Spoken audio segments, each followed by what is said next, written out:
Dans notre monde de plus en plus numérique, les cybermenaces prennent de l'ampleur et aucune entreprise n'est à l'abri, y compris celle du secteur automobile ou des marchands de pneus. Pour protéger votre entreprise, vous devez être conscient des risques potentiels, car en cas d'attaque, cela peut modifier votre réaction de façon radicale.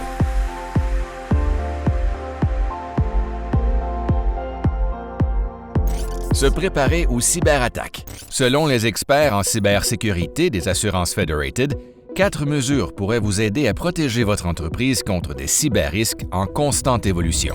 1. Sachez ce que vous possédez.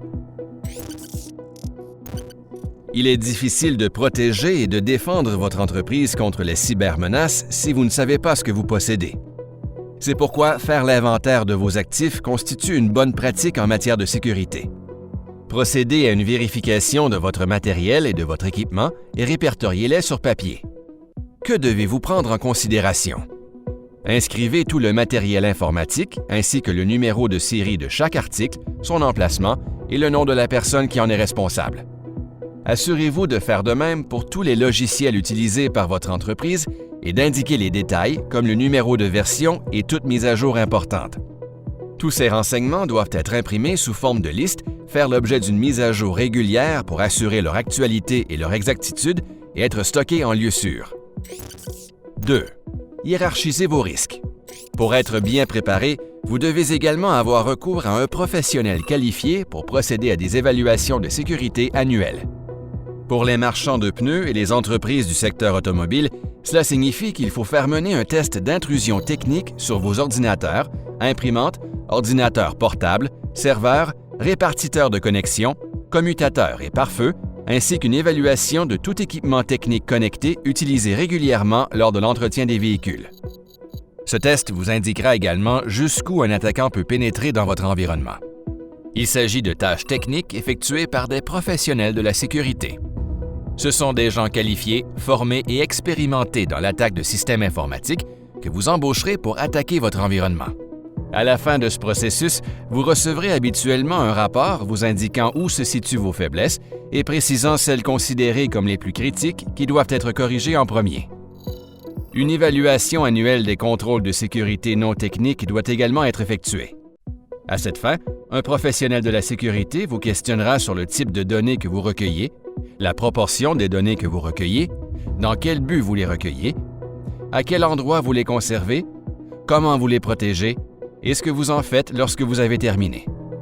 Après cette évaluation, vous recevrez habituellement un rapport qui comprend une feuille de route et une liste des éléments prioritaires qui vous aideront à déterminer ce qui doit être corrigé en premier. Vous devrez ensuite communiquer avec une entreprise de sécurité pour vous aider à remédier à ces problèmes. Demandez-vous également s'il est essentiel de recueillir toutes ces données. Si elles ne sont pas essentielles, ne les recueillez pas. 3. Suivez les pratiques exemplaires en matière de sécurité. Toutes les entreprises, y compris celles du secteur automobile et les marchands de pneus, doivent avoir pour priorité de maintenir leur système informatique et leur environnement sains et à jour. Il est important d'effectuer régulièrement des copies de sauvegarde des systèmes sur un disque, sur une bande ou dans le nuage, qui seront idéalement sauvegardés sur un système secondaire. Le matériel et les logiciels doivent également être entretenus en vérifiant régulièrement les mises à jour et en appliquant les correctifs nécessaires, car de nouvelles vulnérabilités sont constamment repérées et exploitées par les attaquants. 4.